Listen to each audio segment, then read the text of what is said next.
পৌশীকে নিয়ে মাথা থেকে চিন্তা ফেলে ফেবুতে প্রবেশ করল উষ্ণ। ডানা কাটা পরীর আইডিতে একটি কবিতা আপলোড হয়েছে। ক্লান্ত যখন মন তোমার কাঁধে মাথা, মন চাইছে চাঁদ দেখব, নেই তো কোনো বাধা, তবুও মনকে প্রশ্ন করি কোথায় আমার তুমি। সত্যি বলতে তোমার খোঁজ পাইনি এখনো আমি। কবিতাটি পড়ে উষ্ণ ইনবক্স করল আইডিতে। কি খবর পড়ি ম্যাডামের? উষ্ণ মাহমুদ কাউকে নিজ থেকে মেসেজ করে। জানা ছিল না। আপনি আমাকে কতটুকুই বা চিনেন? যতটা চিনলে একজন মানুষের সাথে সারা জীবন কাটিয়ে দেয়া যায়। মেসেজটি পেয়ে চমকে উঠল উষ্ণ। আজ এই কথাটি তাকে পৌশীও বলেছে। পৌশীর চিন্তা মাথা থেকে ফেলার জন্যই পরীর সাথে চ্যাটে নিজেকে ব্যস্ত রাখতে চেয়েছে। কিন্তু পরীর আচরণেই পৌশীর কথা আবারও মনে পড়ল তার। উষ্ণের কাছ থেকে কোনো জবাব না পেয়ে পৌশী লিখল, আজ মিয়াজ সাহেবের জন্মদিনের অনুষ্ঠানে তোমাকে কালো জ্যাকেটটায় অনেক মানিয়েছে। আবারও যেন ধাক্কা খেল উষ্ণ। এই মেয়ে কিভাবে জানল? সে আজ কালো জ্যাকেট পরে মিয়াজ শেখের বাড়িতে গিয়েছে। উষ্ণ লিখল, কে আপনি? তোমার খুব চেনা কেউ? ভনিতা না করে বললেই পারেন। ভনিতা করতেই ভালো লাগছে। উষ্ণের মেজাজ খারাপ হচ্ছে। কি ঘটছে তার সাথে বুঝে উঠতে পারছে না সে। পৌশীকেও তার আপন মনে হয়েছে আর এই পরীকেও। দুজনের সন্ধান না পাওয়া অবধি যেন শান্তি পাবে না সে। ঠিক তখনই তার অস্থিরতা কাটার মতো একটি রিপ্লাই পেল সে। দেখা করবে আমার সাথে? উষ্ণ কিছু না ভেবেই রিপ্লাই দিল, হ্যাঁ। কখন, কোথায়? এত আগ্রহ? আপনি যদি এটাও মজা করেন তবে ঠিক করছেন না। আমি মোটেও মজা করছি না। তবে বলুন কখন দেখা করবেন? কালই। পৌশী একটি রেস্টুরেন্টের নাম পাঠালো উষ্ণকে। এই রেস্টুরেন্টটির সাথে অনেক স্মৃতি জড়িয়ে আছে উষ্ণের। অনেক দিন হল এখানে যাওয়া হয় না তার। পরীর কথামতো সে কি যাবে? যাওয়া কি উচিত? পৌশী মেসেজ দিল, ঠিক সময়ে চলে আসবেন। আমি অপেক্ষা করব কিন্তু। শুভ রাত্রি। খুব ভোরেই ঘুম ভাঙল পৌশীর। আজ উষ্ণের সাথে তার দেখা হবে। দুজনে আলাদাভাবে সময় কাটাবে। এখন থেকেই মনের মাঝে উত্তেজনা কাজ করছে। তবে উষ্ণ কি আসবে? এই নিয়ে খানিকটা দুশ্চিন্তাও তার মনে বিরাজ করছে। সব মিলিয়ে অস্থির লাগছে তার। অস্থিরতা কাটানোর জন্য কোনো কাজে ব্যস্ত থাকা প্রয়োজন। এই ভেবে এগিয়ে গেল সে রান্নাঘরের দিকে। বেঘোরে ঘুমোচ্ছিল ফাহাদ। এমন সময় পৌশীর ডাক কানে আসতেই চোখ মেলল সে। সাদা রঙের সালোয়ার কামিজ পরে আছে পৌশী। ওড়নাটা কোমরের সাথে প্যাঁচিয়ে রেখেছে। চুলগুলো কাটা দিয়ে বাঁধা থাকলেও এলোমেলো লাগছে। এমন অগোছালো পৌশীকে যেন দেখতে অনেকখানিই ভালো লাগছে তার কাছে। নিজের দিকে ফাহাদকে এভাবে তাকিয়ে থাকতে দেখে পৌশী বলল, এমন ড্যাবডেবে চোখে তাকিয়ে কি দেখছেন? উঠে পড়ুন। সকাল 7টে বাজে। আজ পিঠে বানিয়েছি কয়েক রকমের। পিঠের কথা শুনে বসে পড়ল ফাহাদ। এই শীতে পিঠে খাওয়ার মজাই আলাদা। পিঠের কথা শুনেই যেন তার জিভে পানি চলে এলো। পৌশী বলল, আমি টেবিলে পরিবেশন করছি। আপনি ফ্রেশ হয়ে আসুন। ওয়াশরুম থেকে বেরিয়ে ডাইনিং টেবিলে চলে আসলো ফাহাদ। টেবিলের দিকে তাকিয়ে দেখল হরেক রকমের পিঠে। চেয়ার টেনে বসতে বসতে ফাহাদ বলল, আজ কি উপলক্ষে এত আয়োজন? অস্থিরতা কমাতে। বুঝলাম না। এত কিছু না বুঝলেও চলবে। খেয়ে নিন। অফিসের সময় হয়ে আসছে আপনার। চুপচাপ খেতে থাকল দুজনে। নীরবতা ভেঙে ফাহাদ বলল, দারুণ হয়েছে। ধন্যবাদ। ভাবছি আজ অফিসে যাব না। কথাটি শুনেই কাশতে শুরু করল পৌশী। ফাহাদ তার দিকে পানির গ্লাস এগিয়ে দিতেই ঢকঢক করে এক গ্লাস পানি সব খেয়ে ফেলল সে। ফাহাদ বলল, ঠিক আছো তুমি? বিড়বিড়িয়ে পৌশী বলল, আপনি না গেলে ঠিক থাকব না। সরি, কিছু না। অফিসে কেন যাবেন না? তুমি সারাদিন একা থাকো। চলো কোথাও ঘুরতে যাই আজ। ফাহাদের কথা শুনে রাগ হচ্ছে পৌশীর। নিজের রাগ সংযত করে পৌশী বলল, আসলে আজ এত পিঠে বানালাম তাই ক্লান্ত লাগছে। তাছাড়া আমার কবিতাও লিখতে হবে। কিন্তু আজ না, অন্য দিন। ওকে, তুমি যাই বলো। তবে আমি তৈরি হয়ে নিই অফিসের জন্য। হু। ফাহাদ অফিসে যাচ্ছে শুনে পৌশী যেন হাফ ছেড়ে বাঁচল। আজ তার উষ্ণের কাছে যেতেই হবে। দুপুর গড়িয়ে বিকেল হতেই রেস্টুরেন্টে পৌঁছে গেল পৌশী। আজ সে হালকা সবুজ রঙের শাড়ি পরেছে। উষ্ণের পছন্দের রঙের মাঝে এটি একটি। উষ্ণ কি এই শাড়িতে তাকে দেখে মুগ্ধ নয়নে তাকাবে, নাকি চিন্তিত হবে এই ভেবে তার পছন্দের রঙের কথা সে কি করে জানল? এসব ভেবেই দুষ্টু একটা হাসি দিল পৌশী। বেশ কিছুক্ষণ হয়ে যাচ্ছে উষ্ণ গাড়ি থেকে নেমে রেস্টুরেন্টটার সামনে দাঁড়িয়ে আছে। তার পুরো শরীর যেন কাঁপুনি দিয়ে উঠছে। এতদিন সে এই রেস্টুরেন্টটির দিকে ফিরেও তাকায়নি। আজ কি করে এখানে প্রবেশ করবে সে? সম্ভব নয় তার পক্ষে। গাড়িতে উঠতে যাচ্ছিল উষ্ণ। ঠিক তখনই একটি রঙিন কাগজ উড়ে এসে তার কারের উপরে পড়ল। কাগজটি ফেলল না উষ্ণ। হাতে নিয়ে কাগজের লেখাগুলো চোখ বুলিয়ে দেখতে থাকল সে। আমি আলো, তুমি চাঁদ। তুমি আমার জ্যোৎস্না রাত। আমি ভোর, তুমি পাখি। তাই তো তোমায় যত্নে রাখি। আমি সূর্য, তুমি রোদ। কখনো করোনা প্রতিরোধ। কিছু স্বপ্ন, কিছু আশা। এই নিয়ে ভালোবাসা। কি উষ্ণ, মনে আছে এই কবিতার কথা? আমার আনাড়ি হাতের প্রথম লেখা কবিতা ছিল এটি, যেটি তোমাকেও দেখিয়েছিলাম। দেখে তুমি হেসেছিলে, বলেছিলে এতটাও খারাপ না। লেখাটি দেখে চমকে উঠল উষ্ণ। কি হচ্ছে তার সাথে? কি করে সম্ভব এটি? আবারও সেই একই হাতের লেখা। গাড়িতে উঠল না উষ্ণ। এই হাতের লেখা কার সে দেখতে চায়? পরীকে দেখতে চায় সে। কে ই ডানা কাটা পরী? ধীর পায়ে এগিয়ে গেল উষ্ণ রেস্টুরেন্টের দিকে। ভেতরে এসেই চোখ বুলিয়ে দেখতে লাগল চারদিকে। হঠাৎ পৌশীর দিকে চোখ পড়ল তার। হালকা সবুজ রঙের শাড়িতে পৌশীকে অপসরীর চেয়ে কোনো অংশে কম সুন্দর লাগছে না। কয়েক মুহূর্তের জন্য থমকে গেলেও চোখ সরিয়ে নিল উষ্ণ। ঘুরে দাঁড়াল সে। সে এখানে এসেছে পরীর সাথে দেখা করতে। এটা ভুলে গেলে চলবে না। কেন সে বিবাহিতা মেয়েটিকে দেখে থমকে যাবে? এটা অনুচিত। উষ্ণকে দেখতে পেল পৌশী। চেঁচিয়ে বলল, উষ্ণ মাহমুদ। উষ্ণ চেয়েছে পৌশী যেন তাকে না দেখে। কিন্তু পৌশীর ডাকে আর নিজেকে লুকাল না সে। পেছনে ফিরতেই পৌশী ইশারা করল কাছে আসতে। উষ্ণ আসতেই পৌশী বসতে বলল তাকে। সৌজন্যতার খাতিরে উষ্ণ বসে বলল, আমি আসলে একজনের সাথে দেখা করতে এসেছি। সে না আসা পর্যন্ত আমার সাথে গল্প করতে পারো। কাল অনেক করেছি, তাই বলে আজ করা যাবে না? তা নয়। তবে ছাড়ো, তুমি এখানে। আমিও কারো সাথে দেখা করতে এসেছি। কার সাথে? উষ্ণ মাহমুদের সাথে। পৌশীর কথা শুনে হেসে ফেলল উষ্ণ। পৌশীও হাসল।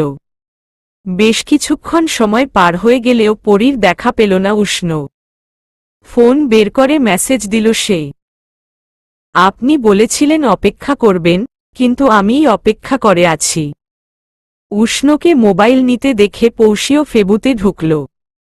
উষ্ণের মেসেজের রিপ্লাই দিল, আমিই তোমার আগে এসেছি। ব্লু কালারের টি শার্টে দারুণ মানিয়েছে তোমাকে। মেসেজটি পেয়ে আশেপাশে তাকিয়ে দেখল উষ্ণ। বেশ কয়েকজনের হাতেই সে ফোন দেখতে পেল। উষ্ণ লিখল, এভাবে লুকোচুরি করাটা কি ঠিক হচ্ছে? প্লিজ দেখা দিন। উষ্ণের উদ্দেশ্যে পৌষী বলল, লুকোচুরি খেলার কোনো ইচ্ছে নেই আমার, তাই দেখা করার কথা আমিই বলেছি। পৌষীর মুখে কথাটি শুনে উষ্ণের আর বুঝতে বাকি রইল না, সে যার খোঁজে এসেছে মেয়েটি সেই। অবাক হয়ে উষ্ণ বলল, পৌষী পরি? হু, পরিচয় লুকোনোর কারণ? তুমি এমনিতেও আমাকে চিনতে না, কালই আমাদের দেখা হয়, সেই হিসেবে আমি পরিচয় লুকাইনি। এই যে দেখা দিলাম, আগে দেখা দিলেও তুমি কি আমায় চিনতে? তা হয়তো চিনতাম না, তবে পরিচয় দেওয়ার পরেও মনে হচ্ছে যে পরিচয়টা তুমি আমায় দিচ্ছ সে পরিচয় আমি তোমাকে চিনি না। আমি তোমাকে আগে থেকেই চিনি, এমনটা মনে হচ্ছে আমার। এর কারণ তোমার জানা আছেনি? পৌষী হাসল। একটু আগে পাওয়া কাগজটি পৌষীকে দেখিয়ে উষ্ণ বলল, এই কবিতাটি কোথায় পেয়েছ? লেখাটা আমার মতোই, কিন্তু এটি আমার লেখা নয়। আমি এটি এখানে পেয়েছি। এখানে যেহেতু পেয়েছি তোমার লেখা হওয়াই স্বাভাবিক। তোমার কাছে তো আমার লেখার মতোই লেখা কবিতা রয়েছে। তুমি কিভাবে জানলে? তুমিই দেখিয়েছ। পৌষীর চোখের দিকে তাকিয়ে আছে উষ্ণ। পৌষীও তাকাল। এভাবে বেশ কিছুক্ষণ দুজন দুজনের দিকে পলকহীনভাবে তাকিয়ে থাকার পর হেসে ফেলল পৌষী।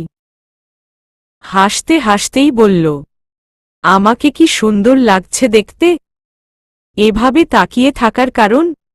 হালকা সবুজ রং, তোমার পছন্দের রঙের মাঝে একটি।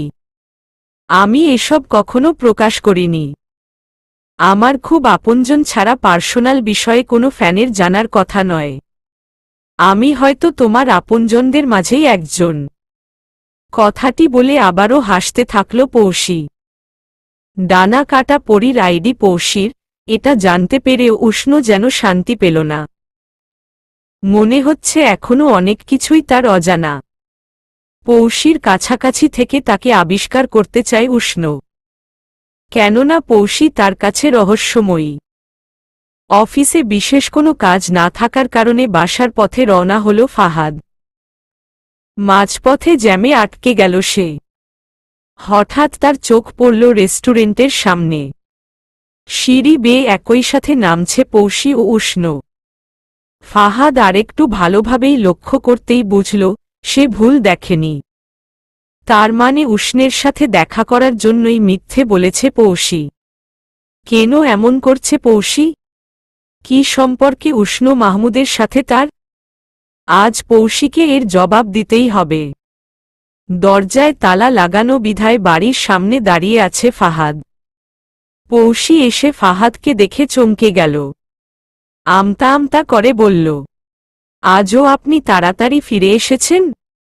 শান্ত স্বরে ফাহাদ বলল, যদি না আসতাম তাহলে তোমার ভিন্ন রূপ সম্পর্কে কিভাবে অবগত হতাম? মানে? পৌষীর খুব কাছে এসে ফাহাদ বলল, উষ্ণের সাথে কি সম্পর্ক তোমার? কি সম্পর্ক মানে? কথা ঘুরিয়ে লাভ নেই। আজ আমি তোমাকে উষ্ণের সাথে দেখেছি। তো তো মানে? আমি যখন বলেছি বাইরে কোথাও যাব, তখন বলেছিলে তোমার ক্লান্ত লাগছে। তবে এখন তোমার ক্লান্তি গেল কোথায়? দাঁতে দাঁত চেপে পৌষী বলল, বাহ, আজ আপনার আমাকে নিয়ে এত অভিযোগ। কই, এই 4 মাসে কোনো অভিযোগ আমি করিনি। তবে আপনি কেন করছেন? আমি যাই করে থাকি তাতে আপনার কি? পৌষী, আমি কোনো মেয়ের প্রশংসা তোমার সামনে করিনি। বা কোনো মেয়ের সাথে ঘুরতে যাইনি।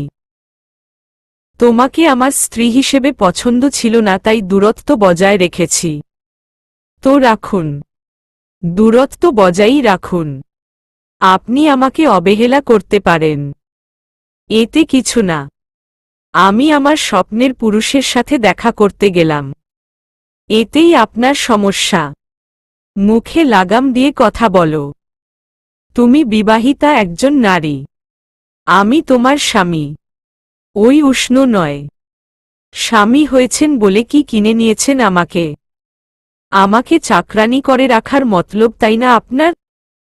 আসলে সামনে আমার বই বের হবে, এটাও আপনার সহ্য হচ্ছে না। আমাকে পায়ের নিচে রাখতে পারলেই খুশি আপনি। এসব করে করে যদি তুমি নষ্টামি করতে চাও তাহলে সহ্য হচ্ছে না, আর হবেও না। আমি নষ্টামি করছি? হ্যাঁ করছ। কথাটি শুনে আর কোনো কথা বলল না পৌশী। ব্যাগ থেকে চাবি বের করে ফাহাদের দিকে ছুঁড়ে ফেলল সে। হনহন করে বেরিয়ে গেল বাড়ির বাইরে। বিকেলে চা খাবার পরেও সন্ধেবেলা চা খাওয়া মিয়াজ শেখের অভ্যাস। আজও এর ব্যতিক্রম হল না। স্ত্রীর হাত থেকে চায়ের কাপটা নিয়ে মাত্রই চুমুক বসালেন তিনি। এরই মাঝে উপস্থিত হল পৌশী। পৌশীকে দেখে আমেনা বেগম বলে উঠলেন, এই সময়ে তুমি? মিয়াজ শেখও পৌশীকে দেখে চমকালেন কিছুটা। কেননা হাসি খুশিতে ভরপুর থাকা পৌশীর মুখটি মলিন লাগছে দেখতে। মিয়াজ শেখ বসতে বললেন তাকে। সে এসে বসতেই তার পাশে বসে আমেনা বেগম আবারও একই প্রশ্ন করলেন। পৌশী কিছু বলতে গিয়েও পারল না। কান্না জুড়ে দিল সে। হঠাৎ পৌশীকে কাঁদতে দেখে ভ্যাবাচ্যাকা খেয়ে গেলেন মিয়াজ শেখ ও আমেনা বেগম। আমেনা বেগম তার মাথায় হাত বুলিয়ে দিয়ে বললেন, কি হয়েছে? আমাকে বলো। পৌশী নাকা নাকা কণ্ঠে বলল, উনি আমায় ভুল বুঝেছে, সন্দেহ করেছে। উনি খুশি নন আমি বই বের করি, উনি চান না। তাই আমি বলতে এসেছি আমি আঙ্কেলের সাথে কাজ করতে পারব না। আমেনা বেগম পৌশীকে শান্ত হতে বললেন। মিয়াজ শেখ গম্ভীর গলায় বললেন, তোমাকে আমি অনেক শক্ত মনের মেয়ে মনে করেছিলাম পৌশী, কিন্তু তোমার আচরণে আমি হতাশ হলাম। তোমার প্রতিভা আছে, কেন তুমি পিছিয়ে যাবে? কিন্তু উনি, সে তোমার পাশে না থাকলেও আমরা আছি। আমি তোমাকে যত রকমের সাহায্য দরকার তা করব, তুমি হুট করে এমন একটি সিদ্ধান্ত নিও না। আমার আর কিছু বলার নেই। মিয়াজ শেখ উঠে ভেতরের দিকে চলে গেলেন। আমেনা বেগম বললেন, স্বামী স্ত্রীর মাঝে অনেক কিছুই ঘটে থাকে। নিজেদের মাঝে মিটমাট না করে এখানে আসা ঠিক হয়নি তোমার। আচ্ছা আমি চলে যাচ্ছি। আমি চলে যাবার জন্য বলছি না, আমি এজন্যই বলছি ফাহাদ হয়তো চিন্তা করছে তোমার জন্য। নিশ্চয় সে জানে না তুমি কোথায়। রাগের বশে তখন পৌশীকে আটকায়নি ফাহাদ। এখন নিজের উপর প্রচণ্ড রাগ হচ্ছে তার। সে যতই অন্যায় করুক এই সময়ে তাকে একা বের হতে দেয়া একেবারেই উচিত হয়নি। ফোনটাও বন্ধ পাচ্ছে পৌশীর। এখন কোথায় খুঁজবে তাকে? রাত প্রায় 10টা হল। ফাহাদের চিন্তা যেন বাড়তে থাকল পৌশীকে নিয়ে। হঠাৎ তার মাথায় এলো উষ্ণের কথা। পৌশী নিশ্চয় তার কাছে গিয়েছে। তবে যদি না যায়? ফোন হাতে নিয়ে ডায়াল করল ফাহাদ মিয়াজ শেখের ফোন নাম্বারে। তার কাছ থেকেই উষ্ণের ফোন নাম্বার পাওয়া যাবে। হ্যালো আসসালামু আলাইকুম, আমি ফাহাদ বলছি। মিয়াজ শেখ বললেন, চিনেছি। আসলে একটি প্রয়োজনে ফোন করেছি। উষ্ণ মাহমুদের ফোন নাম্বারটা কি দেয়া যাবে? উষ্ণের ফোন নাম্বার কেন জানতে পারি? সত্যিটা গোপন করে ফাহাদ বলল, পৌশীর আজ তার সাথে দেখা করার কথা। সে এখনো বাসায় ফিরেনি। ফোনটাও বন্ধ পাচ্ছি। তাই পৌষি তো এখনেই ছিল, তবে সে বাসার উদ্দেশ্যে বের হয়েছে ঘণ্টা খানেক হয়ে গেল। আমার ছেলের সাথেই বের হয়েছে। মুহি তোকে নামিয়ে দিবে বলেছিল। আপনাদের বাসা থেকে আমাদের বাসার দূরত্ব এতটাও নয়, এতক্ষণে চলে আসার কথা। আপনি প্লিজ মুহিত ভাইকে একটা ফোন দিয়ে দেখবেন। অবশ্যই, আমি তোমায় জানাচ্ছি। মিয়াজ শেখ ফোন করতেই রিংটুনের শব্দ শুনতে পেলেন। ড্রয়িং রুমেই পেলেন ফোনটি। তার মানে মুহিত ফোন সাথে নেয়নি। এতক্ষণেও পৌঁছালো না কেন? গেল কোথায় দুজনে? আরও প্রায় ৩০ মিনিটের মতো কেটে গেল। পৌষি ও মুহিতের কোনো খবর পাওয়া গেল না। ফাহাদ বাড়ির বাইরে এসে আশেপাশে খুঁজে দেখছে, আর নিজের রুমে পায়চারি করছেন মিয়াজ শেখ। দুজনের জন্যই চিন্তা হচ্ছে তার। স্ত্রী আমেনাকে এই বিষয়ে কিছু জানাননি, নতুবা তিনিও দুশ্চিন্তা করতে শুরু করবেন। এরই মাঝে ফোনের রিংটোনের শব্দে ঘোর কাটল মিয়াজ শেখের। অপরিচিত নাম্বার দেখে রিসিভ করে বললেন, আসসালামু আলাইকুম। কে বলছেন?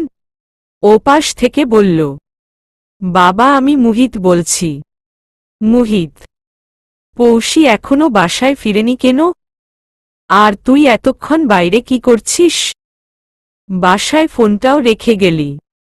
বাবা আসলে ছোট একটা অ্যাক্সিডেন্ট হয়েছে। অ্যাক্সিডেন্ট? ঠিক আছিস তুই? আমি ঠিক আছি, তবে পৌষি হাতে ব্যথা পেয়েছে। পৌষিকে নিয়ে হাসপাতালে আসলাম। দৌড়াদৌড়িতে ছিলাম যার কারণে ফোন করা হয়নি। কোনো হাসপাতালে আছিস তোরা? আমি আসব। মুহিতের সাথে কথা শেষ করে মিয়াজ শেখ ফোন করলেন ফাহাদকে। মিয়াজ শেখের ফোন পেতেই রিসিভ করে ফাহাদ বলল, পৌষির কোনো খবর পেয়েছেন? হ্যাঁ, আসলে। অজান্তেই ফাহাদের মুখ দিয়ে বেরিয়ে এলো, পৌষি ঠিক আছে? কোনো বিপদ হয়নি তো? মুহিত বলল, ছোট একটা অ্যাক্সিডেন্ট হয়, হাতে ব্যথা পেয়েছে সে। বিচলিত কণ্ঠে ফাহাদ বলল, হাসপাতালের নাম বলুন। চোখ জোড়া মিটমিট করে খুলল পৌষি। চোখ খুলেই নিজেকে আবিষ্কার করল হাসপাতালের বেডে। বেডের পাশেই চেয়ারে বসে আছে ফাহাদ। ফাহাদের দৃষ্টি ছিল মেঝেতে। মনে হচ্ছে গভীর ভাবনায় সে মগ্ন। পৌষি ধীর গলায় বলল, আমি এখানে কেন? পৌষির কণ্ঠ শুনে ফাহাদের মুখে হাসি ফুটল। তার দিকে তাকিয়ে বলল, ছোট্ট একটা অ্যাক্সিডেন্ট হয়েছে তোমার। নিজের হাতে ব্যান্ডেজ দেখে পৌষি বলল, আমার হাতে এসব কেন? হাতে সামান্য ব্যথা পেয়েছ তুমি। তেমন কিছু না, ঠিক হয়ে যাবে। কিন্তু কিভাবে পেলাম? আমার তো মনে পড়ছে না কিছুই। মুচকি হেসে ফাহাদ বলল, মনে না থাকলে বাদ দাও। ডাক্তার কি বলেছে জানো?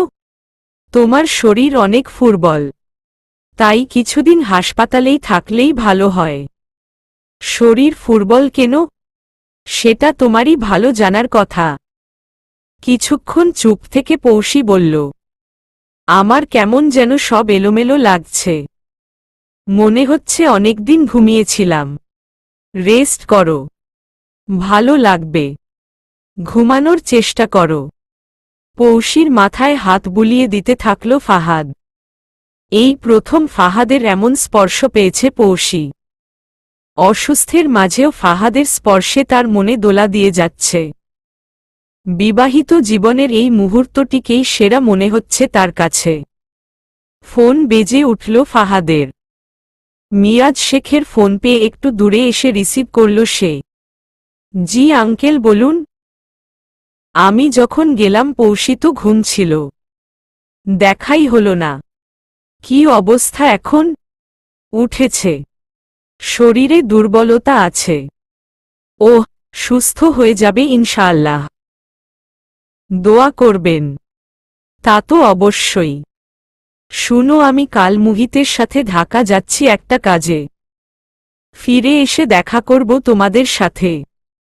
আর এখন পৌশিকে লেখালেখি নিয়ে কম ভাবতে বলো। সুস্থ হলে আস্তে ধীরে কাজ করবে। জি। মিয়াজ শেখের সাথে ফোনে কথা বলা শেষ করে পৌশির পাশে ফিরে এলো ফাহাদ। পৌশি ঘুমিয়ে পড়েছে। হয়তো শরীর ফুরবল, তাই এত তাড়াতাড়ি ঘুমিয়ে পড়ল। পৌশির দিকে অপলক দৃষ্টিতে তাকিয়ে আছে ফাহাদ। আজ পৌশিকে এসব বলা ঠিক হয়নি। যদি না বলতো সে রাগের বসে বাড়ির বাইরে যেত না, আর এই অ্যাক্সিডেন্টটাও হতো না। পৌশির এই অবস্থার জন্য নিজেকে দোষী মনে করছে ফাহাদ। রাগ হচ্ছে নিজের উপর তার। আসলেই তো, সে এই 4 মাসে কি দিতে পেরেছে পৌশিকে? শুধুমাত্র পড়াশোনা কম করেছে বলে অবহেলা করেছে। স্ত্রীর সাথে এমন আচরণ একেবারেই ঠিক হয়নি। আচ্ছা, রাগের বসে পৌশি কি এসব করেছে? ফাহাদ যেন নিজের ভুল বুঝতে পারে, তার জন্যই এসব করার কারণ নয়তো। ফাহাদকে জেলাস করার জন্যই উষ্ণের সাথে এমন ব্যবহার করেছে নিশ্চয়। নিজেকে নিজেই প্রশ্ন করে হাসল ফাহাদ। এই ছাড়া আর কোনো কারণ ফাহাদ দেখছে না। যদি তাই হয়ে থাকে, পৌশি তার ভালোবাসা কামনা করে। তার মানে মেয়েটি তাকে অনেক বেশিই ভালোবাসে। কিন্তু এসব কবিতা কি করে লিখছে পৌশি? তার এই গুণ সম্পর্কে কেন আগে বলেনি? চমকে দেয়ার জন্য কি? অনেক প্রশ্নই ঘুরপাক খাচ্ছে ফাহাদের মনে। উত্তর কবে পাবে জানা নেই। তবে সে পৌশিকে আর কোনো খারাপ কথা বলতে চায় না। স্বামীর দায়িত্ব পালন করতে চায়। পৌশিকে আশ্বাস দিতে চায়, স্বামী হিসেবে খারাপ নয় সে। ভালোবাসায় আগলে রাখতে চায় সে পৌশিকে। পৌশির চুলগুলো এলোমেলো হয়ে আছে। ফাহাদ উঠে দাঁড়াল। সামান্য ঝুঁকে ঘুম নষ্ট না হয় মতো খুব সাবধানে ঠিক করে দিল চুলগুলি। নিজের ঠোঁট জোড়া আলতো করে ছুঁয়ে দিল পৌশির কপালে। চেয়ারটা আরও কাছে টেনে এনে বসল ফাহাদ। পৌশির ব্যান্ডেজ করা হাতটি ধরল সে। ব্যান্ডেজের উপরেই চুমু খেল। পরক্ষণেই হেসে নিজের মনে বলল, আজ তোর ঠোঁট জোড়া বড় অবাধ্য হয়ে যাচ্ছে রে ফাহাদ। পৌশি অসুস্থ, এটা ভুলে গেলে চলবে না। Control yourself. কারো গলার স্বরে ঘুম ভাঙল ফাহাদ ও পৌশির। দরজার পাশে তাকিয়ে দেখল উষ্ণ মাহমুদ। ফাহাদ তাড়াহুড়ো করে দাঁড়িয়ে বলল, আপনি এত সকালে? মুহিতের কাছে খবরটা শুনে আসলাম। আসলে আমরা একই সাথে একটা কাজে ঢাকায় যাচ্ছিলাম। ভাবলাম যাবার আগে পৌশিকে দেখে যাই। তাই খুব ভোরেই আসতে হলো। সমস্যা নেই, ভেতরে আসুন। পৌশিকে দেখে মনে হচ্ছে তার ঘুম এখনো কাটেনি। উষ্ণ তার পাশে এসে বসে বলল, কেমন বোধ করছো এখন? জি ভালো। আপনি ভালো আছেন? পৌশির মুখে আপনি ডাক শুনে খানিকটা চমকালো উষ্ণ। পৌশি তো তুমি বলেই সম্বোধন করে তাকে। তবে কি ফাহাদ সামনে থাকায় এমন আচরণ? মৃদু হেসে উষ্ণ বলল, আমি ভালো আছি। বেশিক্ষণ বসল না উষ্ণ। ঢাকার ফ্লাইটের সময় হবার কারণে বেরিয়ে পড়ল সে। সে চলে যেতেই পৌশি ফাহাদের উদ্দেশ্যে বলল, উনি উষ্ণ মাহমুদ না? পৌশির প্রশ্ন শুনে হেসেই ফেলল ফাহাদ। পৌশি বলল, হাসছেন কেন? আমি বিশ্বাস করতে পারছি না আমাকে উনি দেখতে এসেছেন। কিন্তু কেন এসেছেন? ফাহাদ কিছু বলার আগেই আগমন ঘটল নার্সের। স্যালাইনটা খুলে বলল, রোগী এখন খাবার খেতে পারবেন, তবে তরল জাতীয় খাবার। পৌশিকে জিজ্ঞাসা করল ফাহাদ, কি আনবো তোমার জন্য? আপনাকে দেখতে কেমন যেন লাগছে। বাসায় গিয়ে ফ্রেশ হয়ে আসুন। সমস্যা নেই। তুমি কি খাবে বলো? স্যুপ। তবে আপনার হাতের। কিন্তু আমি এখানে স্যুপ কিভাবে তৈরি করব? বাসায় গিয়ে করে আনুন। ঠিক আছে, তুমি যা হুকুম করো। তাদের কথোপকথন শুনে নার্স হেসে বললেন, আপনার মিসেস চান আপনি বাসায় গিয়ে ফ্রেশ হয়ে আসুন, তাই এই আবদার। চিন্তা করবেন না, আপনি নিশ্চিতে যেতে পারেন, আমরা খেয়াল রাখব ওনার। বাসায় এসে প্রথমে ওয়াশরুমের দিকে এগিয়ে গেল ফাহাদ। ফ্রেশ হয়েই সে পৌশির জন্য স্যুপ বানাবে। কিন্তু কিভাবে বানাবে? সে তো রান্নাবান্নার কাজে একেবারেই কাঁচা। তবে ইউটিউবের সাহায্যে বানানো যেতে পারে। পৌশির ভালো লাগবে তো খেতে। কাল রাত থেকে বেচারির পেটে কোনো খাবারই পড়েনি। এসব ভেবে তাড়াহুড়ো করে গোসল সেরে নিল ফাহাদ। ওয়াশরুম থেকে বেরিয়েই ইউটিউবে চিকেন স্যুপ বানানোর রেসিপি দেখে নিল। কিন্তু রান্নাঘরে আসতেই তার চোখ কপালে উঠে গেল। বড় একটি বাটিতে ধোয়া উড়ানো গরম গরম স্যুপ দেখতে পেল সে। পৌশি বাসায় নেই। এই স্যুপ রান্না করল কে? সে নিজেও রান্নাঘরের দিকে আসেনি। কিভাবে সম্ভব এটি? পৌশির হাতে ব্যান্ডেজ বিধায় ফাহাদ তাকে খাইয়ে দিচ্ছে। 1 চামচ স্যুপ শেষ করে পৌশি বলল, আপনি এত ভালো রান্না জানেন, আমি জানতাম না। ফাহাদ বিড়বিড়িয়ে বলল, আমিও জানতাম না। কিছু বললেন?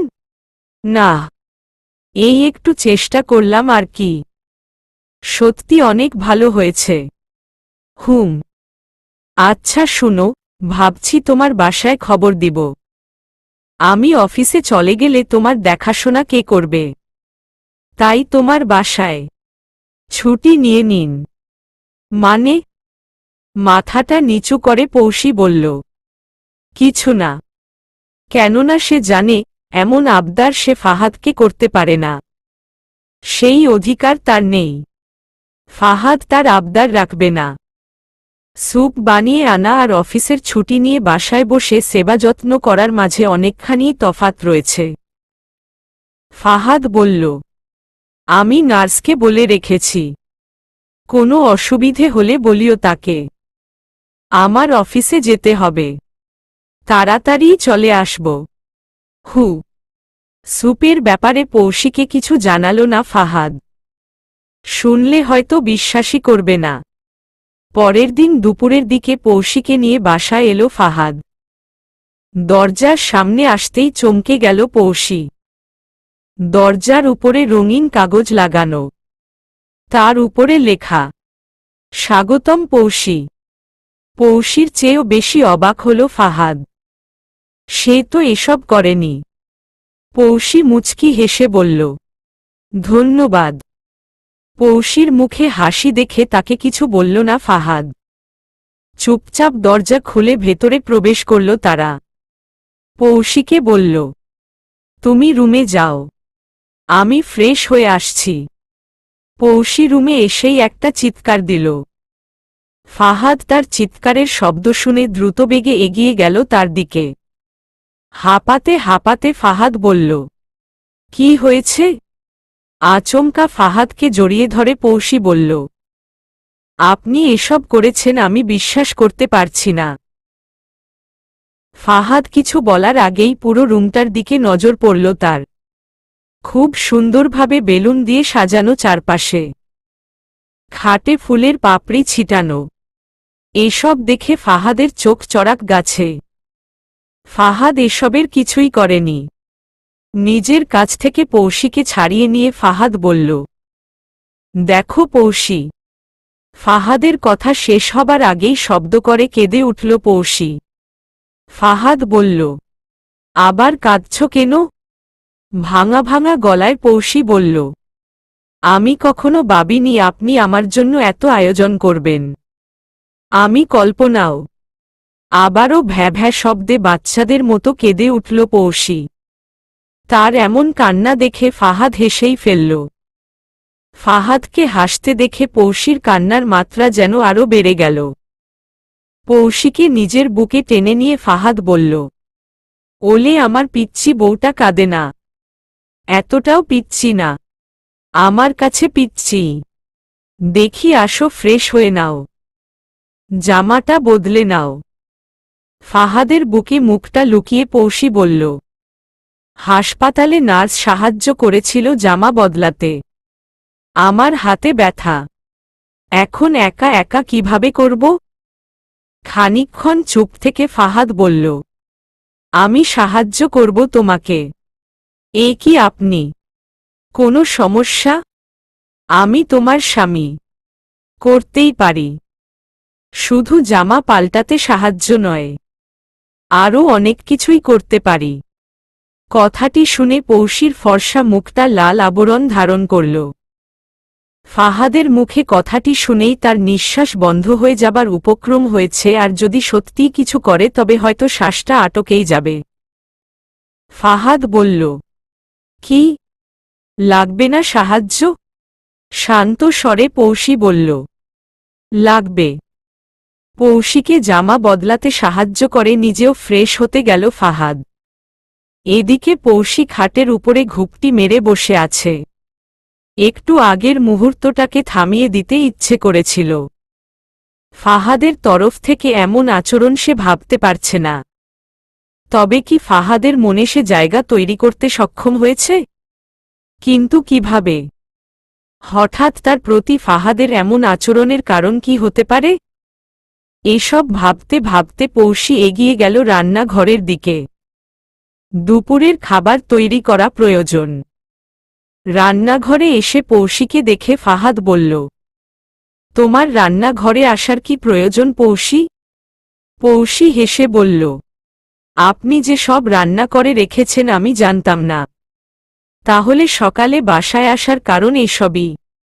না চাইতেও মুখে হাসি এনে ফাহাদ বলল, তুমি ড্রয়িং রুমে গিয়ে বসো, আমি খাবার নিয়ে আসছি। ফাহাদ প্লেটে চিকেন বিরিয়ানি নিয়ে পৌশির পাশে এসে বসল।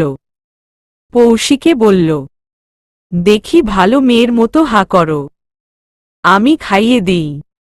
তা তো খাবই। তার আগে এটা বলুন, আপনি কি করে জানলেন আমার প্রিয় খাবার এটি? আমি জানতাম না। কথাটি শুনে পৌশি মুখটা মলিন করে বলল, আসলেই? আপনি কিভাবে জানবেন? আপনার ইচ্ছে হয়েছে রান্না করেছেন। আমার পছন্দের সাথে মিলে গেল।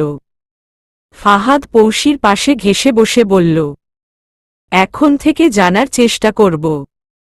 দেখি খেয়ে নাও। দুপুরে পৌশিকে ঘুম পাড়িয়ে নিজের রুমের বারান্দায় এলো ফাহাদ। কিছুদিন ধরে যা ঘটে চলেছে কিছুই স্বাভাবিক নয়। সব কিছুই ঘোলাটে মনে হচ্ছে তার কাছে। তবে এত সব কিছুর মাঝে একটি বিষয় ভালো হয়েছে। পৌশির প্রেমে পড়েছে সে। মাথাটা ঝাঁকালো ফাহাদ। যেহেতু তার সাথে সব ভালোই হচ্ছে এই বিষয়ে এত ভাবতে চায় না সে। হয়তোবা সবকিছু তার সামনে এমনিতেই পরিষ্কার হয়ে যাবে। দুদিন পার হল। পৌশির হাতের ব্যান্ডেজ খোলা হয়েছে। আগের চেয়ে অনেকটাই সুস্থ পৌশি, তবে মানসিকভাবে সুস্থবোধ বেশিই করছে সে। কেননা ফাহাদ এই কয়েকদিনে স্বামীর দায়িত্ব পুরোপুরি পালন করেছে। পৌশির কাপড় পর্যন্ত নিজের হাতে ধুয়েছে সে। অফিস থেকে ছুটিও নিয়েছে। সবকিছুই পৌশির কাছে স্বপ্নের মতো লাগছে। ড্রয়িং রুমে এসে বসল পৌশি। হঠাৎ চোখ গেল তার টেবিলে রাখা একটি চিরকুটের উপরে। হাতে নিয়ে পড়তে থাকল সে। আজ তোমাকে বউয়ের সাজে দেখতে চাই। তোমাকে বউ সাজে কেমন লেগেছিল মনে নেই তো? আমি খুব খারাপ স্বামী তাই না? ভালো স্বামী হতে চাই তোমার। বিয়ের শাড়িটা পরে নিল পৌশি। সেজেছে ঠিক বিয়ের কনের মতোই। এই শাড়িটা পরে যেদিন বউ সেজেছিল, মনে ছিল স্বামীর ভালোবাসা পাবার আশা। কিন্তু বিয়ের রাতেই ফাহাদ তাকে আলাদা রুম দেখিয়ে দিয়েছিল। এই 4 মাস একই বাড়ির নিচে থাকলেও দুজন অপরিচিত মানুষের মতোই ছিল। এসবের কি অবসান হতে চলেছে? ভাবতে ভাবতেই পৌশি দেখা পেল ফাহাদের। পৌশি কি করছে দেখতে এসেছিল সে। কিন্তু কনের সাজে পৌশিকে দেখে ফাহাদ যেন অবাকই হল। বিয়ের দিন পৌশিকে সে ভালো করে দেখেওনি। সেদিনও কি তাকে এতটা সুন্দর লেগেছিল? পৌশির ডাকে ঘোর কাটল ফাহাদের। ফাহাদ মুচকি হেসে বলল, অনেক সুন্দর লাগছে তোমায়, ঠিক যেন নববধূ। পৌশি এসে ফাহাদের বুকের মাঝে নিজের মাথাটা রেখে বলল, আপনি আমার জন্য অফিস থেকে ছুটি নিয়েছেন, এতদিন আমার সেবা করেছেন, আজ আমাকে বউয়ের সাজে সাজতেন বলেছেন। এসবের মানে আমি কি কিছু ধরে নিব? কি ধরে নিতে চাও? কিছু ধরব না। ফাহাদকে নিশ্চুপ থাকতে দেখে তাকে ছেড়ে দিল পৌশি। শান্ত স্বরে বলল, আমি একটু বেশি ভেবে ফেলেছি বোধহয়। পৌশি এগুতে চাইলে তার ডান হাতটি ধরে টেনে নিজের খুব কাছে নিয়ে এলো ফাহাদ। পৌশির কানের কাছে মুখটি নিয়ে ফিসফিসিয়ে বলল, বলো কি শুনতে চাও? পৌশির কানে ফাহাদের ঠোঁটের হালকা স্পর্শ পেতেই খানিকটা নড়ে উঠল সে। এমন ছোঁয়া পেতে যেন মন ব্যাকুল হয়ে আছে, কিন্তু তার লজ্জাও লাগছে প্রচুর। পৌশি বলল, ছাড়ুন আমাকে। সত্যি ছেড়ে দেব? নিশ্চুপ পৌশিকে দেখে তার ঠোঁটে নিজের ঠোঁটজোড়া ডুবালো ফাহাদ। কিছুক্ষণ পৌশির মিষ্টি ঠোঁটের স্বাদ নেয়ার পর মুখ উঠালো সে। পৌশি চোখজোড়া বন্ধ অবস্থায় বড় বড় নিঃশ্বাস ফেলছে। মনে হচ্ছে এখনই ফাহাদের কোলে ঢলে পড়বে সে। আচমকা তাকে পাজকোলে উঠিয়ে বিছানায় শুইয়ে দিল ফাহাদ। নিজের ভার যখন পৌশির উপর দিতে চাইল তখনই পৌশি বলে উঠল, আগে কথাটি বলুন। পৌশির নাক টিপে ফাহাদ বলল, আমার ধৈর্যের পরীক্ষা নেয়া হচ্ছে। হু। পৌশির নাকের সাথে নিজের নাক ঘষতে ঘষতে ফাহাদ বলল, ভালোবেসে ফেলেছি তোমাকে। সকালে ঘুম ভাঙতেই নিজের বুকের মাঝে পৌশিকে আবিষ্কার করল ফাহাদ। মেয়েটি আষ্ঠেপৃষ্ঠে জড়িয়ে ধরে আছে ফাহাদকে। ফাহাদ তার কপালে আলতো করে নিজের ঠোঁট ছোঁয়াল। খুব সাবধানে পৌশির কাছ থেকে নিজেকে সরিয়ে নিল সে। গোসলটা সেরে নেওয়া প্রয়োজন। ওয়াশরুম থেকে বের হয়ে দেখল পৌশি এখনো ঘুমিয়ে আছে। তাকে ডাকল না ফাহাদ। এই শীতে সকালে ঘুম থেকে উঠেই এক চাপ চা না খেলে চলে না। রান্নাঘরে এসে চা বানাতে থাকল ফাহাদ। হঠাৎ নিজের মনেই হেসে ফেলল সে। আজ চাটা বানানো নেই। প্রতিদিনের মতো চাটাও বানানো থাকলে মন্দ হতো না। বারান্দায় বসে পত্রিকা পড়ছে ফাহাদ। গ্রিলের ফাঁকে রোদ এসে গায়ে পড়ছে তার। মূলত এই রোদের জন্যই বারান্দায় বসা। পৌশি এসে পেছনে থেকে জড়িয়ে ধরল তাকে। ফাহাদ হেসে বলল, ঘুম ভেঙেছে মহারানীর? হু। গোসল করে এসেছ তাই না? কি করে বুঝলেন? তোমার ভেজা চুল আমার শরীর স্পর্শ করছে। ঠান্ডা লাগছে? উহু। ফাহাদের কানে আলতো করে কামড় বসিয়ে পৌশি বলল, ব্যথা লাগছে? না। ফাহাদকে ছেড়ে চেয়ার টেনে তার সামনে বসে পৌশি বলল, তো কি লাগছে? পৌশির দিকে মুগ্ধ দৃষ্টিতে তাকিয়ে ফাহাদ বলল, নেশা লাগছে। চেয়ার ছেড়ে উঠতে উঠতে পৌশি বলল, এই ঠান্ডার মাঝে আর গোসল করার ইচ্ছে নেই গো আমার। পৌশির হাত ধরে তাকে নিজের কাছে টেনে এনে কোলে বসিয়ে ফাহাদ বলল, আমি 100 বারও করতে পারব গোসল। আপনাকে বীর পুরুষ উপাধি দেয়া উচিত। হু, মন্দ না। পৌশির বীর পুরুষ কথাটি শুনেই হেসে উঠল ফাহাদ। তার সাথে তাল মিলিয়ে হাসল পৌশিও। কিন্তু তাদের সাথে অন্য কোনো মেয়ের হাসির শব্দও তাদের কানে ভেসে এলো। দুজনেই থেমে গেল। পৌশি বলল, আমার মনে হয়েছে আমাদের সাথে অন্য কেউ হাসছে। আমারও। পৌশির মুখের দিকে তাকিয়ে ফাহাদ বলল, আশেপাশে থেকে হয়তো শব্দটা এসেছে। হুম। ঘুম থেকে উঠেই ফেসবুকে প্রবেশ করল উষ্ণ। বেশ কয়েকদিন হল পৌশির কোনো খবর নেই। ফেবুতেও দেখা যায় না। শরীরের কি অবস্থা তাও জানা হয়নি। এই ভেবে পৌশির নাম্বারে ফোন দিল উষ্ণ। কিন্তু ফোন বন্ধ পেল সে। ফেবুতে মেসেজ দিল, শরীরের কি অবস্থা পৌষী? রান্নার কাজে ব্যস্ত ছিল পৌষী। এমন সময় ফাহাদ এসে বলল, তোমার বাসা থেকে ফোন এসেছে। মা বাবার সাথে কথা বলল পৌষী। কথা শেষে ফাহাদ বলল, তোমার ফোন কি বন্ধ? বোধহয় চার্জ নেই। ওহ, তাই আমাকে ফোন দিলেন তারা। হয়তোবা। চার্জ দিয়ে রেখো। লাগছে না। বাবা ছাড়া কেই বা ফোন দেয়? আপনি অফিসে যাওয়া শুরু করলে দেব। পৌষীর কথা শুনে মুচকি হাসল ফাহাদ। মেয়েটার সবকিছু জুড়ে ফাহাদি আছে। আর সেই কিনা ভুল বুঝেছিল তাকে। গোসল সেরে ছাদে আসল পৌষী। রশিতে ভেজা কাপড় শুকোতে দিচ্ছিল সে। এমন সময় কোনো মেয়েলি কণ্ঠের গানের শব্দ শুনতে পেল সে। মনে হচ্ছে কেউ গুনগুনিয়ে গান গাইছে। এই বাড়িতে সে আর ফাহাদ ছাড়া কেউ নেই। আশেপাশেও বাড়ি নেই কোনো। তবে এই শব্দ আসছে কোথা থেকে? পৌষী চারদিকে তাকিয়ে দেখতে থাকল। রেলিংয়ের পাশে এসে নিচে থাকাতেই দেখতে পেল তাদের উঠোনেই শাড়ি পরিহিতা একটি মেয়ে দাঁড়িয়ে আছে। মেয়েটির চেহারা দেখার চেষ্টা করতে থাকল পৌষী। কিন্তু দেখতে পাচ্ছে না। তাড়াহুড়ো করে নিচের দিকে এগিয়ে গেল সে। উঠোনে আসতেই একটি বয়স্ক ভিক্ষুক মহিলাকে দেখতে পেল। পৌষীকে দেখে সে বলল, আম্মা দুটো ভিক্ষা দেন।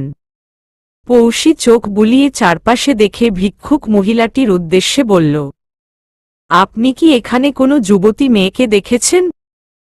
কই না তো। ওহ, আপনি দাঁড়ান, আমি আসছি। এক পা এগিয়ে থেমে গেল পৌষী। ভ্রু জোড়া কুঁচকে বলল, আপনি কি গান গেয়েছেন এখানে দাঁড়িয়ে? না আম্মা। তার কথা শুনে চিন্তায় পড়ে গেল পৌষী। সে কি ভুল দেখেছে বা শুনেছে? দুপুরের খাবার শেষ করে টিভির সামনে বসল ফাহাদ। ঠিক তখনই ফোন এলো মিয়াজ শেখের। হ্যালো, আসসালামু আলাইকুম আঙ্কেল। ভালো আছেন? হ্যাঁ, তুমি? আছি। পৌষীর ফোন বন্ধ পাচ্ছি। চার্জ নেই ওর ফোনে। ওকে দেয়া যাবে? পৌষীকে ডাকল ফাহাদ। সে চেঁচিয়ে বলল, আমি ওয়াশরুমে। মিয়াজ শেখা তা শুনে বললেন, আচ্ছা, তোমাকেই বলি। ও কি লেখালেখি শুরু করেছে? না, আসলে শরীরটা খারাপ ছিল। বুঝেছি। তবে শুরু করতে বলো। সামনে মেলা, ভুলে গেলে চলবে না। আচ্ছা, আমি বলবো। একটু পরে পৌষী আসতেই ফাহাদ বলল, অনেকদিন আরাম করা হয়েছে, এবার যাও দেখি কবিতা লিখো।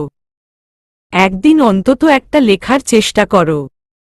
পৌষী কিছুটা অবাক হয়ে বলল, কবিতা লিখব আমি? টিভি দেখতে দেখতে স্বাভাবিক ভঙ্গিতেই ফাহাদ বলল, হুম। কিন্তু কি নিয়ে লিখব? তোমার যা খুশি। নিজের রুমে এসে খাটের উপরে বসে পড়ল পৌষী। হাতে তার কলম ও কাগজ। ফাহাদ তাকে কবিতা কেন লিখতে বলল? ফাহাদ কি পৌষীর হাতের লেখা কবিতা চায়? তবে রোমান্টিক কোনো কবিতা লেখা উচিত। পৌষী মাথা চুলকাতে চুলকাতে ভাবতে লাগল কি লিখবে। ঘণ্টা খানেক পর পৌষীর রুমে এসে ফাহাদ দেখল সে ঘুমিয়ে আছে। তার পাশে ছড়িয়ে ছিটিয়ে আছে কাগজ ও কলম। এভাবে পৌষীকে দেখে নিজের মনে ফাহাদ বলল, আমি আরও ভাবছিলাম এত সময় ধরে মহারানী করছেটা কি। ঘুমিয়েই পড়েছে লিখতে লিখতে। বিছানার উপর থেকে কাগজটি নিয়ে পড়ল ফাহাদ। কবিতাটি পড়েই ফাহাদ চোখ কপালে। আমি তোমায় ভালোবাসি।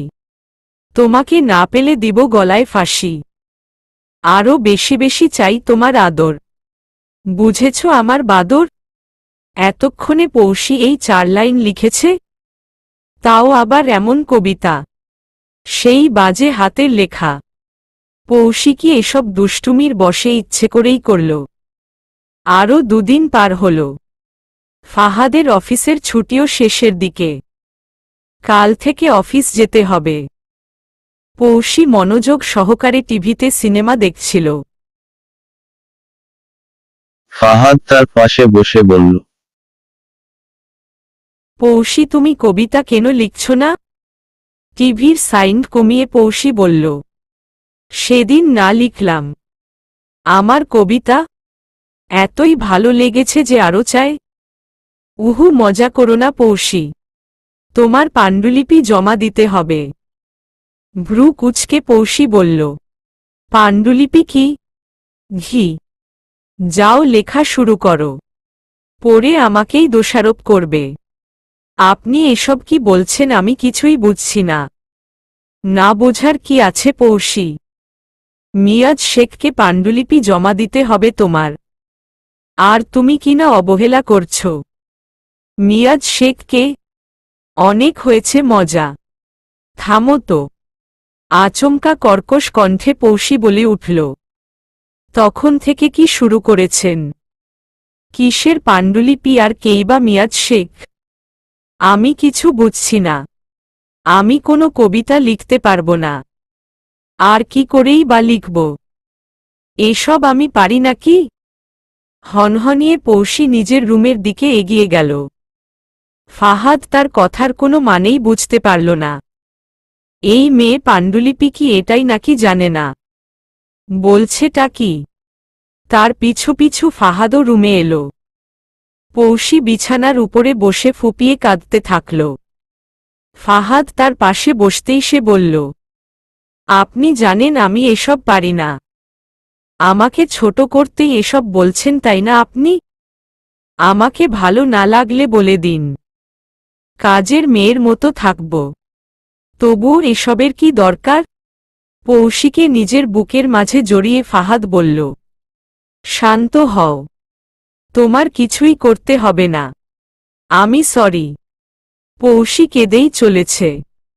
তাকে এভাবে কাঁদতে দেখতে ফাহাদের একদমই ভালো লাগছে না। তার মুখটা উঠিয়ে নিজের কান ধরে ফাহাদ বলল, আমি সরি তো। এখনো ফোপাতে লাগল পৌষী। আচমকা ফাহাদ তার রসালো ঠোঁট জোড়ায় নিজের ঠোঁট বসিয়ে দিল।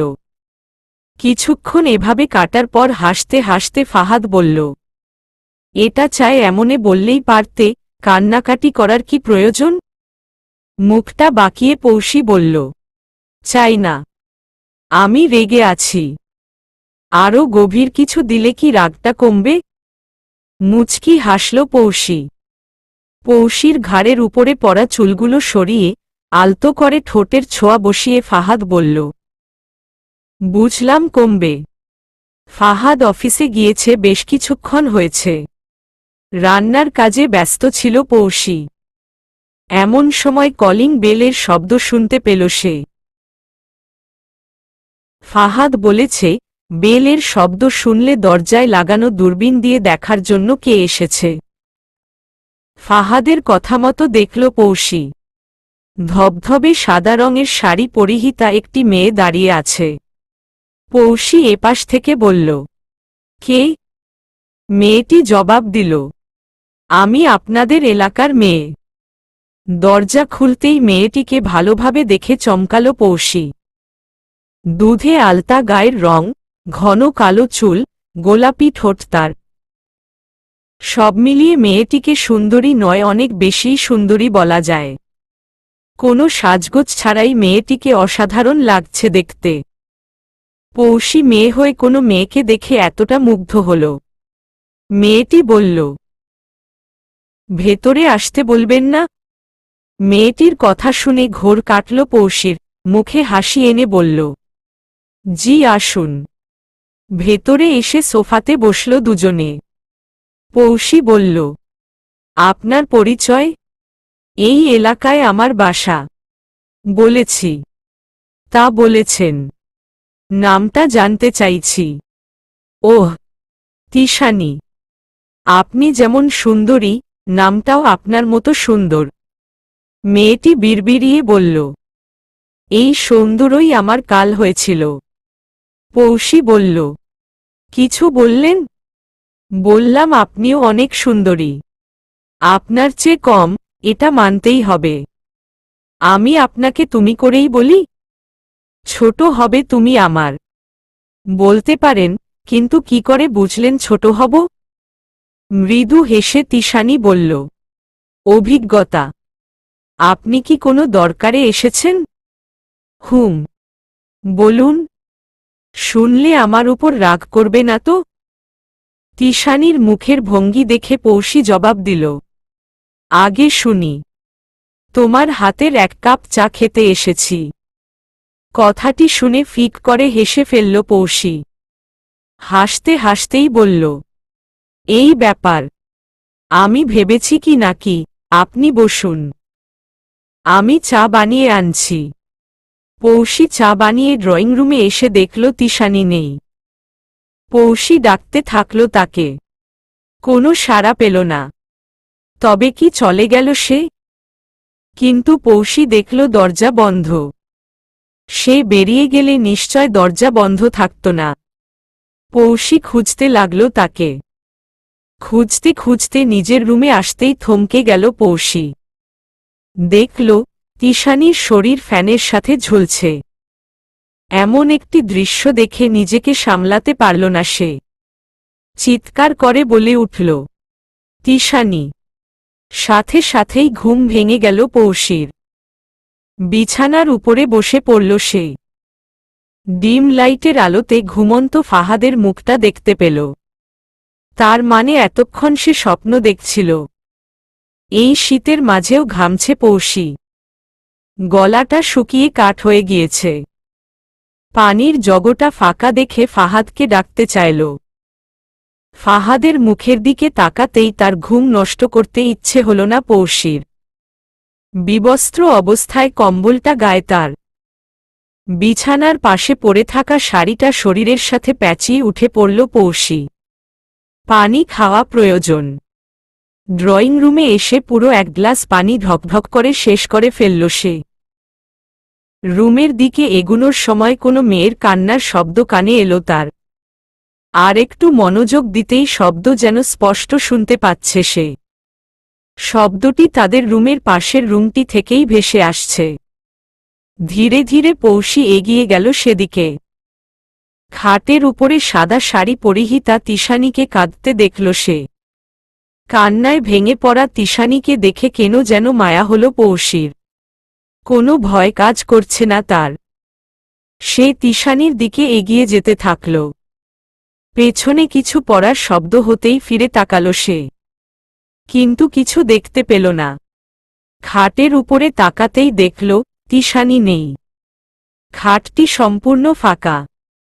নিচু হয়ে খাটের নিচেও দেখে নিল। তিশানি সেখানেও নেই। হঠাৎ চোখ পড়ল তার আলমারির আয়নাটির দিকে, যেখানে লিপস্টিক দিয়ে লেখা আছে, সাহায্য চাই। আলমারির লেখাগুলো ছুঁতে যাচ্ছিল পৌষি। তখনই রুমের লাইটটা জ্বলে উঠলে ঘুরে তাকাল সে। ফাহাদকে দেখে বলল, আপনি? এই প্রশ্ন আমার করার কথা।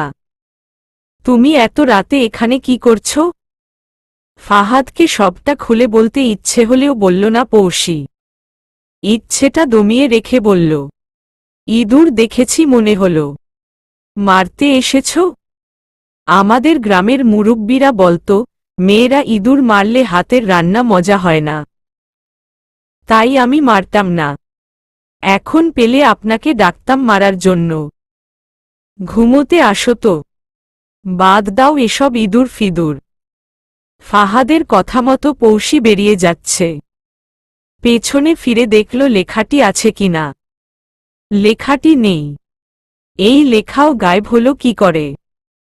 ফাহাদ ঘুমিয়ে পড়লেও পৌষির চোখে ঘুম নেই। প্রথমে এমন একটি স্বপ্ন দেখল, তারপরেই এই ঘটনা। সবটা যেন চোখের সামনেই ঘটেছে। কে এই তিশানি? যে কিনা স্বপ্নে, বাস্তবে তাকেই দেখা দিয়েছে। পৌষি কিভাবে সাহায্য করতে পারে তাকে? সকাল ঘুম ভাঙতেই পৌষি ওয়াশরুমে গিয়ে গোসল সেরে নিল। ওয়াশরুম থেকে বের হতেই ফুল হাতে ফাহাদকে দাঁড়িয়ে থাকতে দেখে অবাক হল সে। পৌশী বলল, কি উপলক্ষে? পৌশীকে নিজের কাছে টেনে এনে ফাহাদ বলল, প্রিয়জনকে উপহার দিতে কোনো উপলক্ষের প্রয়োজন হয়? ফাহাদের হাত থেকে ফুলগুলো নিল পৌশী। ফুলগুলো ড্রেসিং টেবিলের উপরে রেখে তোয়ালে দিয়ে চুল মুছে চলেছে পৌশী। ফাহাদ এসে তার হাত থেকে তোয়ালেটা নিয়ে বলল, দাও, আমি মুছে দিই। আজ এত সকালে ঘুম থেকে উঠলেন কেন? পৌশীর চুল মুছতে মুছতে জবাব দিল সে, তোমাকে সারপ্রাইজ দিতে। সারপ্রাইজ কেন? আজ তোমার জন্মদিন। শুভ জন্মদিন পৌশী। ফাহাদের কথা শুনে চমকালো পৌশী। আসলেই তার মনে ছিল না আজ তার জন্মদিন। ফাহাদের দিকে তাকিয়ে সে বলল, আসলেই তো, আমার নিজেরই মনে ছিল না। পৌশীর কপালে চুমু এঁকে ফাহাদ বলল, আমার মনে থাকলেই হল। এবার বলো কি চাই তোমার? পরক্ষণেই মুখটা ফ্যাকাশে করে পৌশী বলল, আমি যা চাই তা আজ সম্ভব না হয়তো। তোয়ালেটা একপাশে রেখে ফাহাদ বলল, আমি জানি তুমি কি চাও। তাই বলুন শুনি। সময়। প্রিয়জনের দেয়া সেরা উপহার হল সময়। কিন্তু আজ আপনার অফিসে যেতে হবে। ড্রয়ার টেনে নিজের কাপড়চোপড় বের করতে করতে ফাহাদ বলল, উহু না, আপনার না ছুটি শেষ? কাল থেকে যেতে হবে। তবে যে আজ থেকে বলেছিলেন? এটাও সারপ্রাইজ। ফাহাদের কথা শুনে দ্রুতবেগে এগিয়ে এসে পেছনে থেকে তাকে জড়িয়ে ধরল পৌশী। দুষ্টু একটা হাসি দিয়ে ফাহাদ বলল, আবার গোসল করার ইচ্ছে আছে নাকি? যা দুষ্টু। সকালের নাস্তা সেরে রিমোট হাতে বসে পড়ল পৌশী। ফাহাস এসে তার হাত থেকে রিমোটটা নিয়ে ফেলল। পৌশী তার দিকে ভ্রু কুঁচকে তাকাতেই সে বলল, এখন কি উষ্ণ মাহমুদের অনুষ্ঠান চলছে নাকি? তার অনুষ্ঠান চললে কি সমস্যা? তুমি আবার উষ্ণ মাহমুদের অনুষ্ঠান দেখার সময় কোনো বিরক্তি পছন্দ করো না। পৌশী চোখ জোড়া বড় করে বলল, মোটেও না। হ্যাঁ, আমার উনাকে ভালো লাগে, তবে এতটাও না। টিভি বন্ধ করে পৌশীর পাশে ঘেঁষে বসে ফাহাদ বলল, ঠিক তো। কি যা তা বলছেন আপনি? আমি সিনেমা দেখতে বসেছি। উহু, আজ এসব বাদ। তাহলে কি করব? আজ আমরা বাইরে কোথাও ঘুরতে যাব। সত্যি? একদম। বলো কোথায় যাবে? আপনি যেখানে নিয়ে যান। আমি তো ভাবতেই পারছি না আমরা ঘুরতে যাব।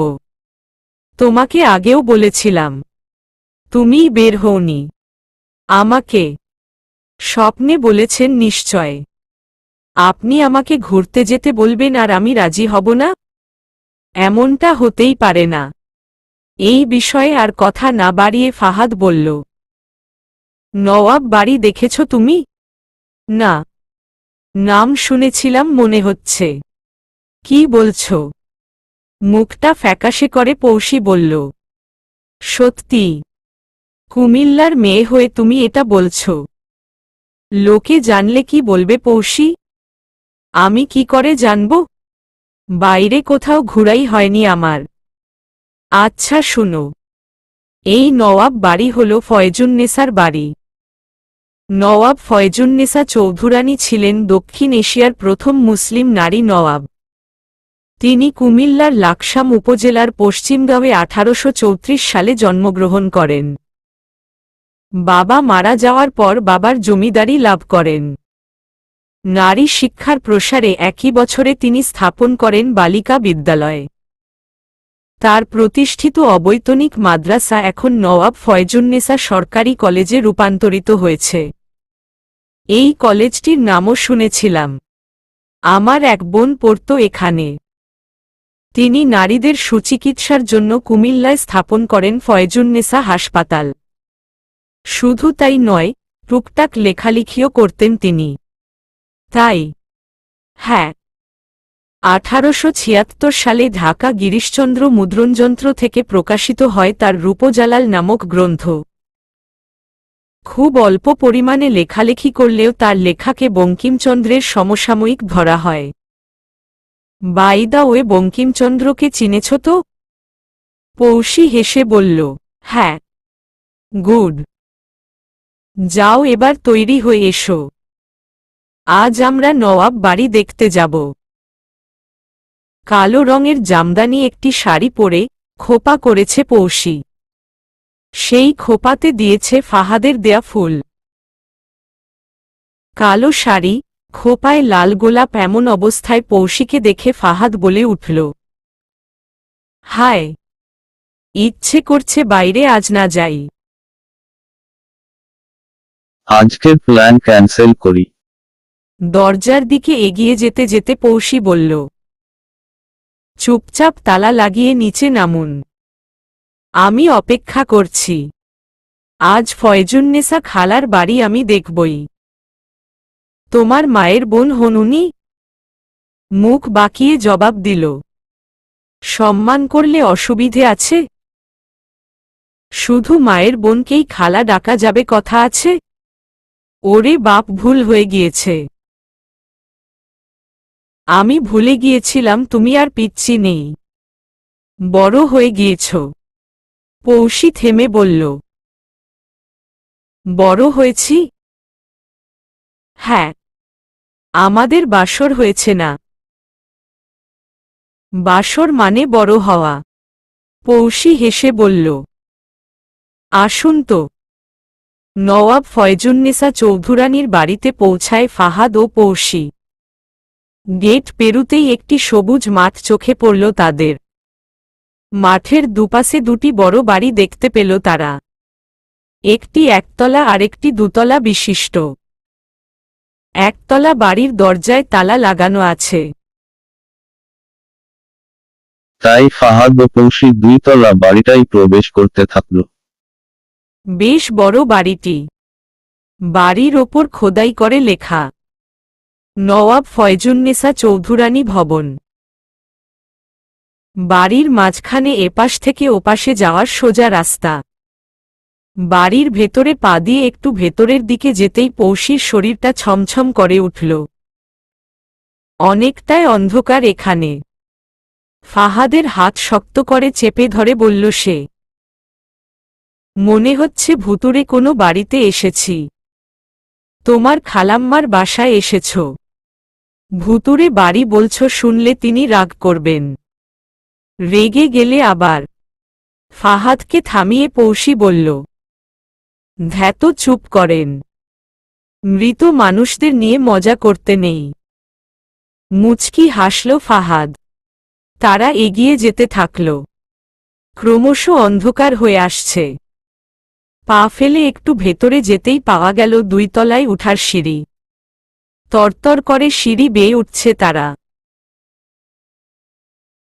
উপরে ওঠার পরেই পৌশীর মুখ দেখে ফাহাদ হেসে বলল, ভয় নেই, এখানে কলেজের কিছু স্টুডেন্ট থাকে, আর হোস্টেলের বুয়ারাও।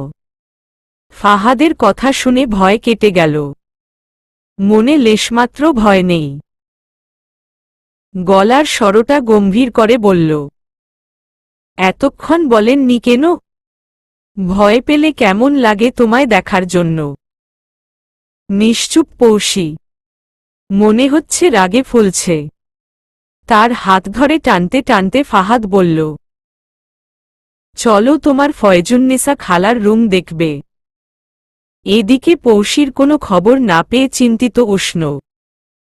যদিও মিয়াজ শেখের কাছে শুনেছে সে ভালোই আছে, তবুও উষ্ণের মনে কেমন যেন অস্থিরতা বিরাজ করছে।